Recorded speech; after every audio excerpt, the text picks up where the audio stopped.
تقول لي انت بتحب ايه؟ اقول لك انفرادات الاسطوره ناصر منسي. في لعيبه بجد بجد بتخاف لما بتروح على الجون.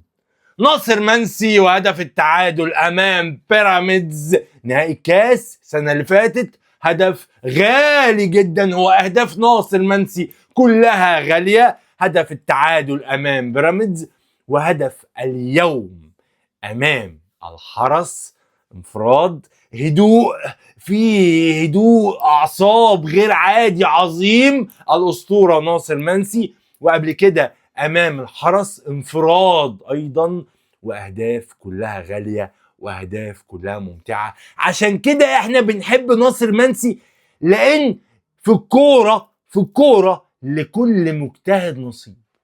بتتعب وبتعرق وبتتمرن كويس وبتجتهد، اكيد ربنا هيكرمك. ناصر منسي العجله اشتغلت هذا الموسم.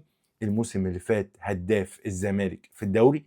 طبعا الموسم اللي قبله كانت قصة الحب وهدف الأسطورة ناصر منسي في السوبر الأفريقي أمام الأهلي. هذا ما لدي في الفيديو. لايك ممكن جدا ننتظركم تشير، ممكن جدا الفيديو فولو ومتابعة.